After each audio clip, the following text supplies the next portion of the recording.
Welcome to another episode of Altitude Advantage. I'm your host and team reporter, Elisa Hernandez, celebrating Dub Day here in the Broncos podcast studio.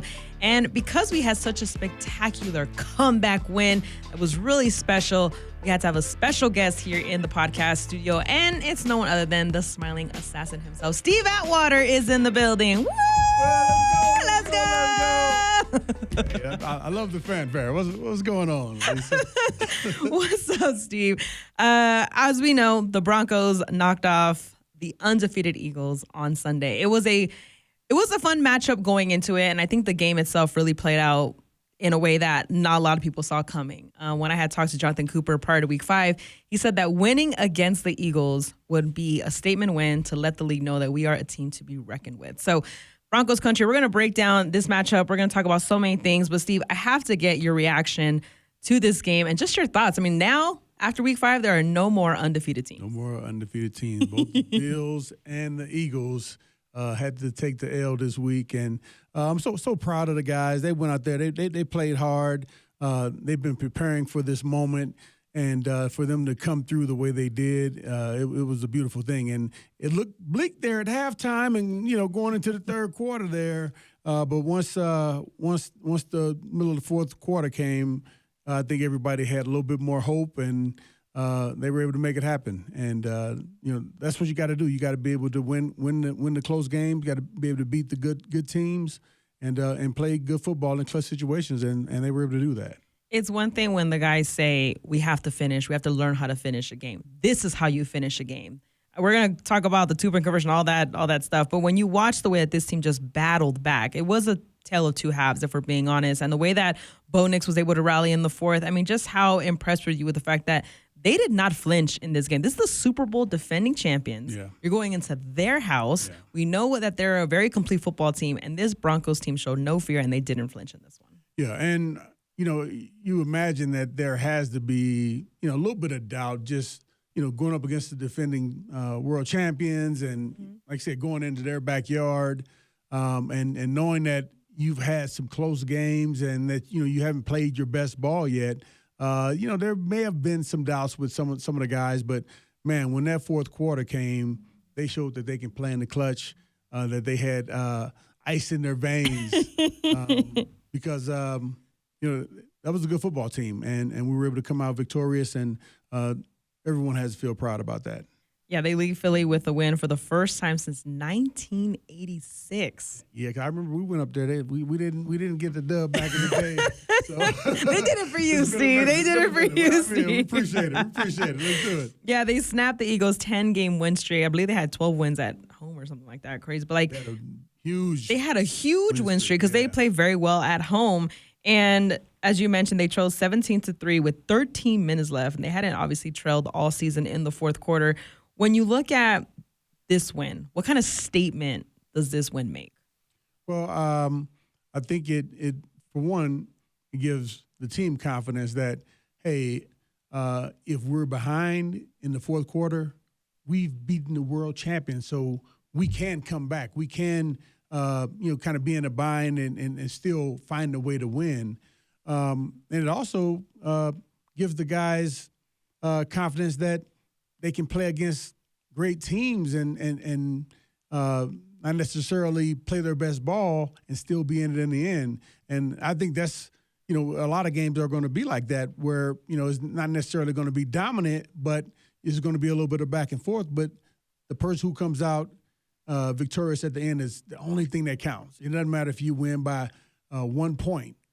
You got to get that dub, though, and that's what they were able to do. And I'm so happy for the guys, so proud of them, the guys, the coaches, ownership.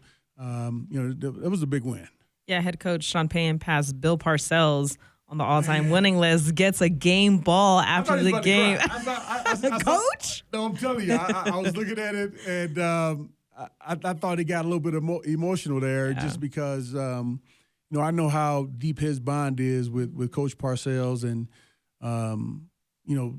that's a big feat. You have to have played a lot of football games. You have to have given a lot of speeches, have to have motivated so many guys to believe in your dream and believe in your system. And he's done that. He's gotten everyone to buy in, and they were able to get the job done. And I'm so happy for him too.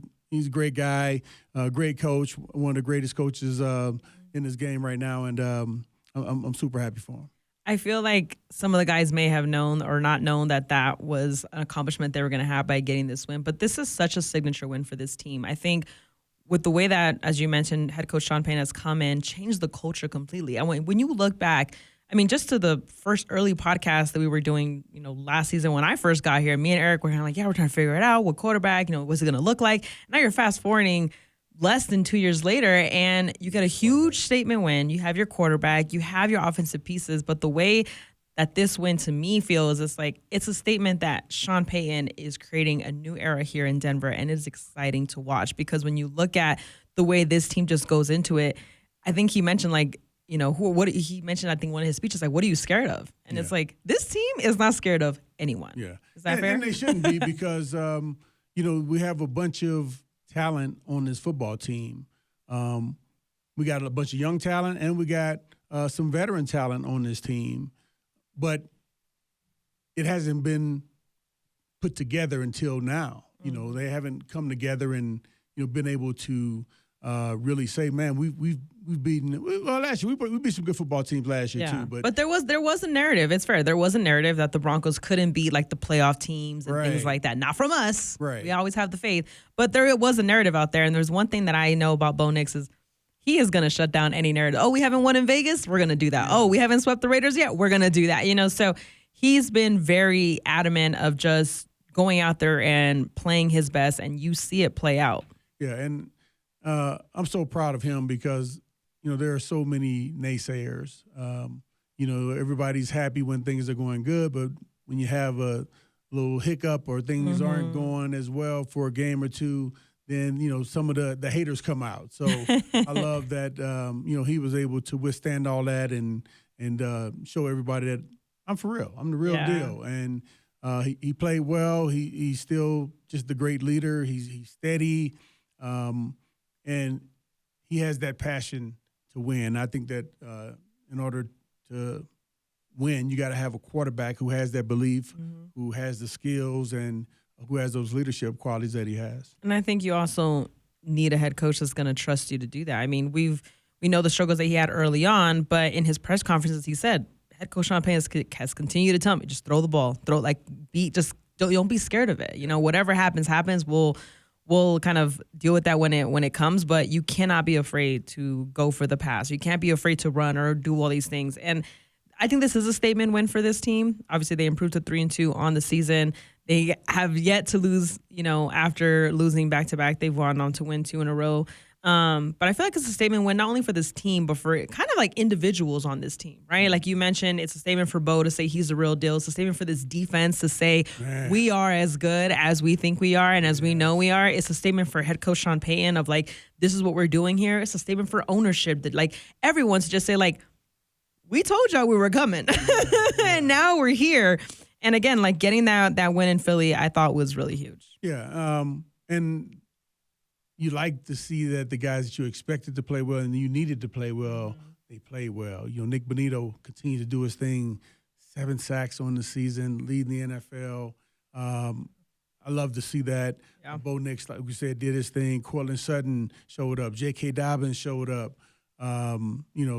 Player after player. PS2 getting challenged play after play, and he's showing up, making plays. Riley Moss, getting balling, going after it. Brandon Jones, Huff, man, they're all doing their thing, and it was really beautiful to see them get rewarded with a big victory over a really good football team.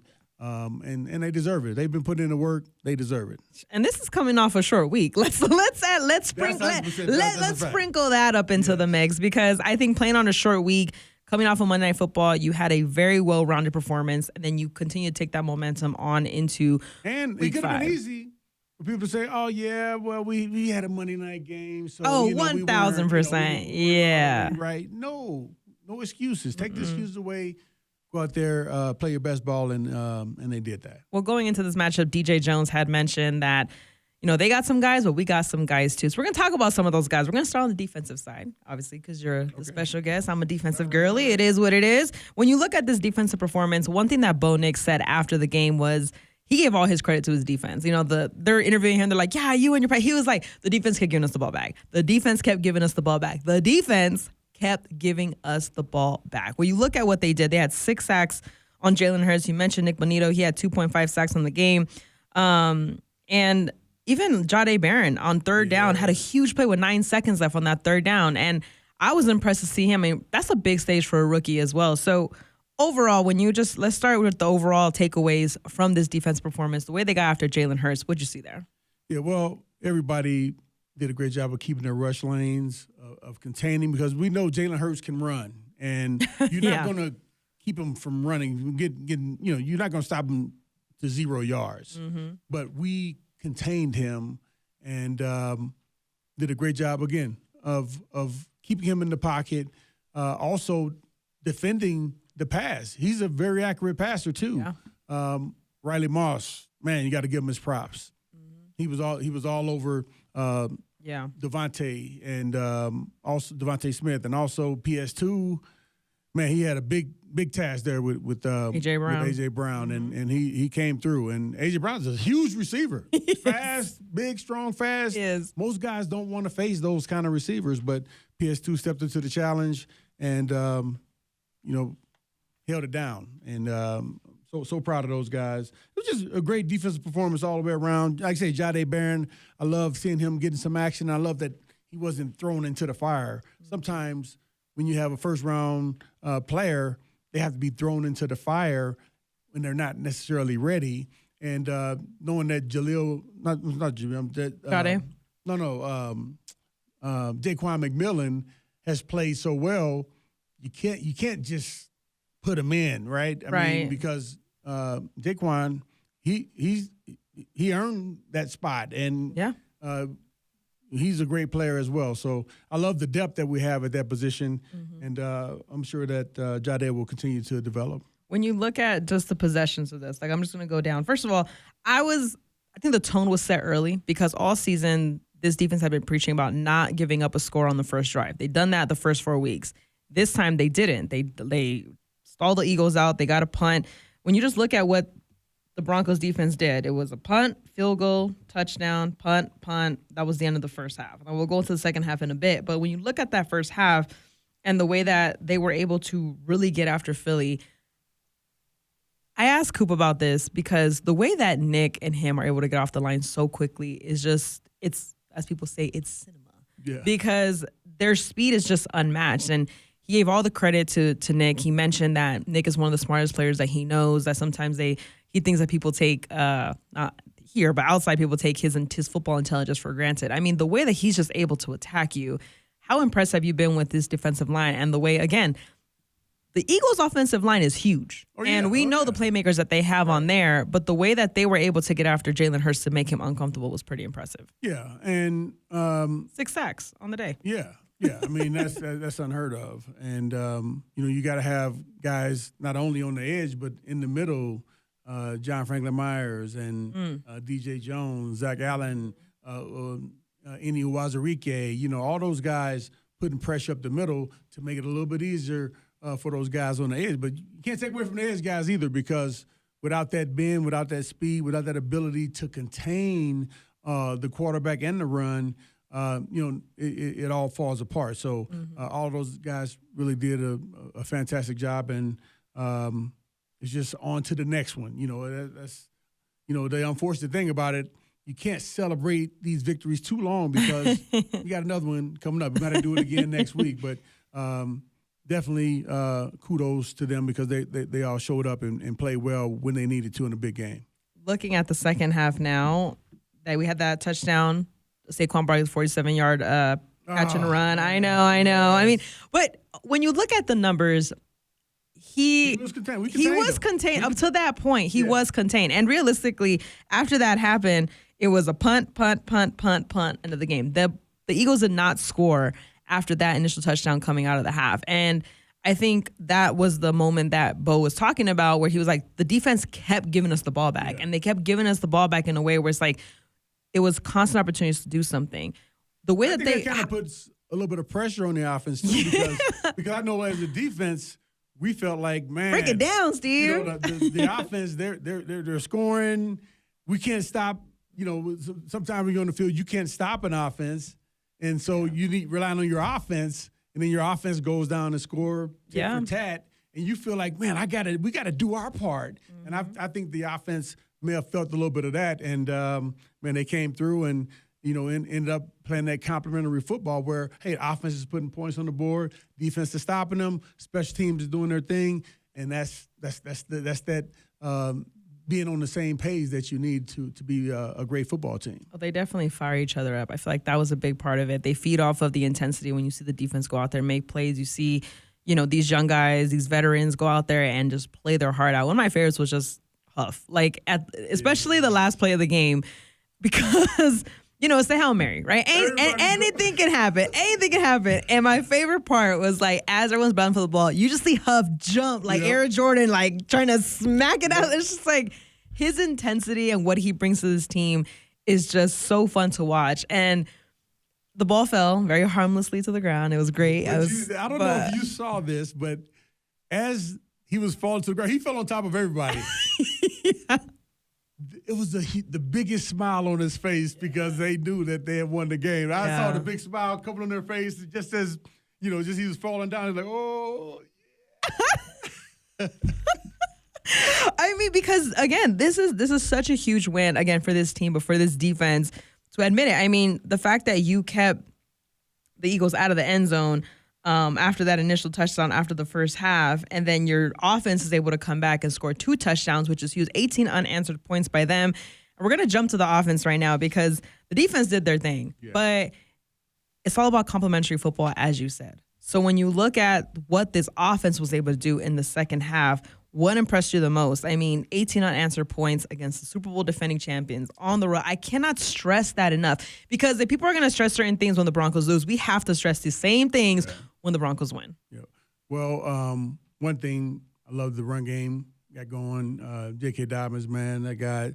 And I love his number, 27. There we go. But he's just shown time and time again that he can be relied upon. He's consistent. He runs hard. He protects the ball, all those good things. And you tell the offensive linemen love that. They love that. That's what they're blocking for. They want to see this guy get as many yards as possible. And, he and RJ, obviously. But also, when you can get the passing game going. I think the run game, I always feel like that. The run game kind of sets things up for the passing game. And, man, once Bo Nix – got warm, he got hot. And, he was hitting everything, that 2-point conversion to Troy. Oof. That was just an amazing route. Yeah. Sean Payton talked about that after the game, just the speed. Once he plants that foot into the ground, nobody's going to be able to stop him on that rollout pass there. So just a lot of great things from the offense. Cortland Sutton coming through in clutch situations. Like I said, the running game being solid. Yeah. Offensive line, got to give them their props. Yeah. J.K. Dobbins said that after the game. Without the O-line, they make it easy for me. Yeah. Not easy, but, they make my job, not as difficult. So you got to give everybody their props. And Adam Troutman, had a big catch, and Cord, Troy, Marvin, they all played their roles. Evan Ingram into the mix. Get his first touchdown as a Bronco. It looked good. Yes. You talked about Bo. We're going to break down his numbers. I know we have some numbers written down for him. His final line was 24 for 39 for 242 yards and a touchdown. If you look at that just without even watching the game, you're like, wow, this is impressive. I think what impressed me the most was what he was able to do in that second half. I know you have the numbers there written down as we break it down for you guys on Altitude Advantage. But, Bo Nix's second half performance, his fourth quarter performance really is what stood out. Yeah, and he threw a lot of passes throughout the game, 39 attempts. Bo Nix in the first half had a decent first half, but the second half is what really stood out. And the second half is what really counts. And I love that he was able to put it together in those clutch situations. And the receivers also made some great catches. Without the receivers catching the ball, what's the use of even passing it? Court came through with some big receptions, as I said, and Troy Franklin on that fourth down conversion. It was the fourth down. 2-point conversion was amazing. So they got it going. Yeah, they got it going, and this could be the game that propels them on to hopefully winning several games in a row. But we don't take it one game at a time. Yeah, that's definitely their mentality, is taking it one day at a time. But I mean, that fourth quarter, you look at what Bo did. He was 9 for 10, 126 passing yards, a touchdown, 3 for 3 on scoring drives. Half his yards came in one quarter.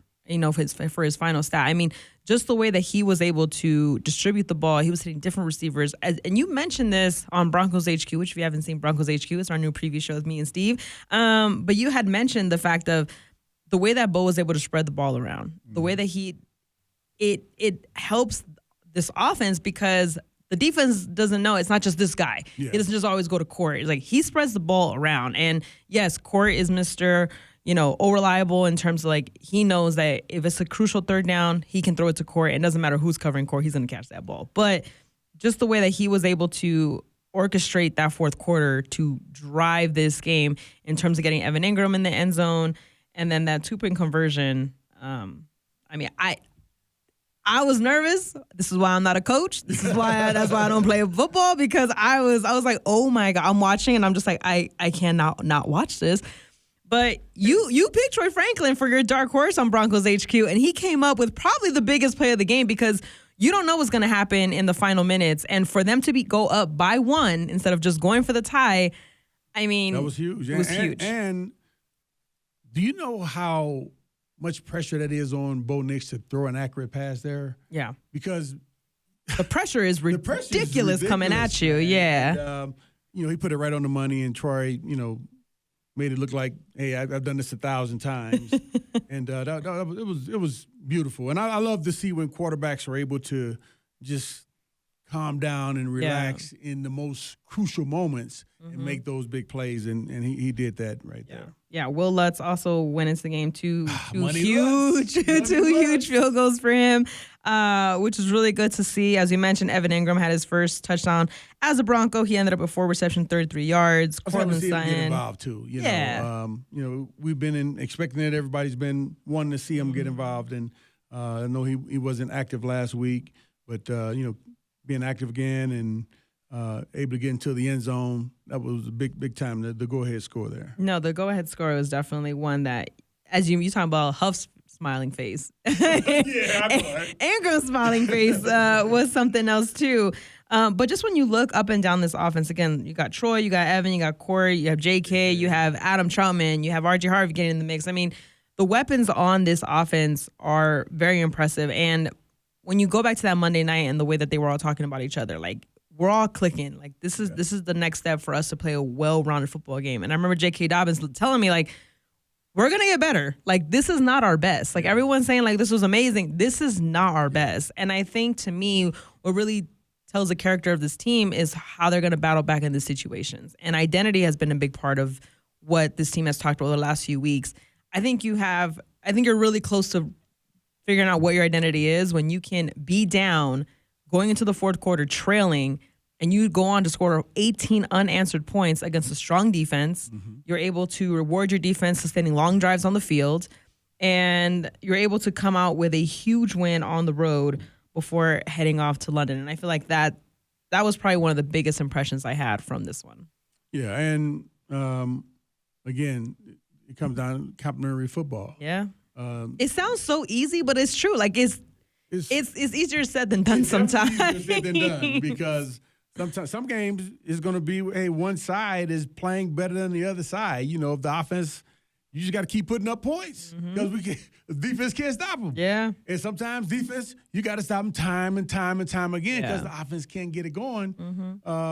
And the side that isn't playing well, because I've been on the side that wasn't playing well at times, and I've been on the side that's playing really good.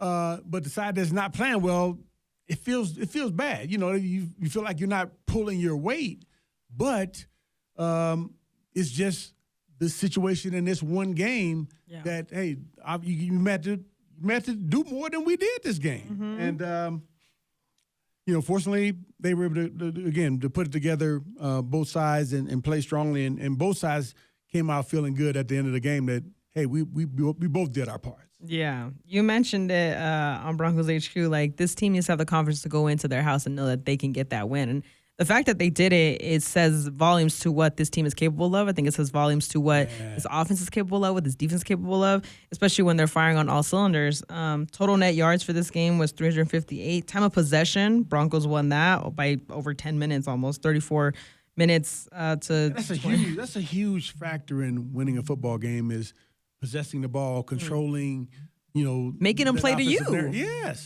Yes, make these guys play defense all game long. Have them tired. Well, one thing that we hope they're not too tired of after this win, you mentioned it. They have to celebrate this, but not too long because now you got to go do it again. And we're going to, break it down more in depth later in the week. But just early impressions, this team, I feel like you go into this week 6 a lot happier because that's a long flight to London to think about a loss. But now you have that long flight to think about how amazing this one was. Hopefully fewer guys will cramp up on the flight. But there will be somebody cramping up on the flight. They'll be happy cramps. They're like, we won though, it's fine. How excited are you for this international game in London? Man, I'm super excited. And we're playing against the Jets. And as you know, on any given Sunday, anything can happen. True. So I know the Jets haven't played well. They've yet to win a game this year, right? Yeah. And I think first team in NFL history to start 0-5. Yeah. Well, we can't take that for granted because guess what? They're putting everything they can into this game. This is true. And we got to be ready to play. So you don't want to sleep on them. But I feel good about our team, our coaches, that they're going to be ready to go. I think the fun thing about international games is it's just a different experience, different families. You've played international before. For some of these guys, it's their first time. For some of these guys, it's repeat time, whether it's with other teams or here with the Broncos. But London, I feel like, is a very special place to play. And you mentioned it. You have to keep the focus on because the Jets haven't won a game yet. But as we saw in week 5, Patriots knocked off the undefeated Bills. The Eagles lost to the Broncos. So anything can happen. I'm sure there are people that figured, we know what's going to happen in this game. Yeah. And anything can happen. I mean, I saw so many picks. Shout out to Adam Rank for always picking the Broncos. But when you look at just the mindset. Yeah, it's only one. Adam Rank is, we definitely know he always has the Broncos back. But when you look at just the international game, the experience of it all, what are you hoping these guys take from that? X's and O's aside for right now, what do you hope they take away from this international matchup? Well, I remember when I went on my first international game. I don't remember exactly where it was, which one it was, though. we went on several of them. It may have been Tokyo. That's so cool. But the experience, one, you get to learn the whole about different cultures and the way that things operate in different countries, and you get a chance to see a bunch of different sites and all that. But the main thing is you still got to play a football game. Yeah. And, so I wasn't able to go out and, sightsee too much. I was when I would go on vacation. Yeah. But I still got a chance to get a glimpse of what it was like there in Tokyo and see, how nice the people were. And I'm sure, I've been to London a few times. So great people over there, great. The guys are going to have a great time, get a chance to explore a few things, but you got to make sure you get the dub at the end of the day. True. How beneficial is it to be out there for a week? It's a 7-hour difference here from Denver. Oh. It's going to be an early game on Sunday for Broncos fans here in Denver. It takes about a week to get accustomed to the time. That's what I was going to ask. It's different, right? Like a media member, it's a much different preparation process. But for a player, how do you prepare for that when you're going to be 7 hours ahead? You're in a different country. I think right now it's like the late afternoon over there in London. But how do you see this team, just the benefits of being out there for a week, practicing out there, getting ready to go for this Sunday matchup? Yeah, this is one of those trips that you don't want to fly in and then play a game the next day because you'll be all messed up with the time and your sleep schedule and everything. And Sean, he knows about all that. He's really good at that. Yeah. He mentions all the different studies that they've done and, what the evidence shows. So I'm sure they'll be over there for the optimum amount of time. But it is still taxing on the body, though, having to adjust to, a time zone that's 7-8 hours, ahead of where your time zone is, 6, 7, 8 hours. Yeah. What it is exactly. But again, it'll be a great experience for them. I'm happy for them. And I think that the guys will be focused on the task at hand in addition to, enjoying themselves. Yeah, I know that Sean Payton had them very focused this week. And now it's like, now you guys can move on to the London matchup. Well, before we let you go, Steve, I know that you are going to be wheels up to London soon. Yes. I'm very excited. How much are you looking forward to your portion now, going back as an alumni and seeing the international fan base? I mean, Broncos country is now Broncos worldwide. Yeah. It's really amazing how this sport has spread worldwide the way that it has. But I can't say, though, even back in the 90s when we played our games internationally, there were a ton of people at the games. Yeah. And the support is just amazing. And I'm sure it's even bigger now. Yeah. But it's a beautiful thing. And, Bronco country travels well. Yeah, they do. And they always show up to support the team. So I'm happy for that. And I'll be interacting with some of the fans, and we'll have some fun stuff going on out there. And so looking forward to having a great time. That's going to be so exciting. I think one of my favorite things about international games is the fact that there's no one dominant team in the stands. It's just like it's just like a big NFL shop. It's just like different jerseys. I mean, when you're on the field and you're looking at that, how cool is that? This is super cool because even players on your team, most guys grew up in different areas and supporting different teams. So just seeing that out in the audience is super cool. And but they're great fans because they appreciate the NFL, and they're not so picky to say, oh, I gotta be rooting for the Steelers or they're like, the go Eagles. football. Yeah, go football. Yeah, they're true fans of the game, and it's a beautiful thing. Well, we can't wait to see you out there. Our lead writer on DenverBroncos.com, Eric Dalal, is already out there. He's there. He's probably sipping tea, eating crumpets, writing down stuff for the matchup. We definitely missed him on the pod, but we appreciate you stopping by, Steve, and being a guest on here. Hey, well, I appreciate you having me on. All right, Broncos country. Well, there you have it. That will do it for this edition of Altitude Advantage. I'm your host and team reporter, Elisa Hernandez. Across the table is our smiling assassin and Hall of Famer, Steve Atwater. If you're watching this on YouTube, we apologize. Look, Steve is a lot taller than Eric, all right? So his shot wasn't my shot a little bit. But if you're listening, we appreciate you guys listening to another episode. Make sure you guys leave your comments. Say what you're excited about. Say what you're looking forward to in London. And we will see you next time when we break down the matchup as the Broncos take on the Jets at Tottenham.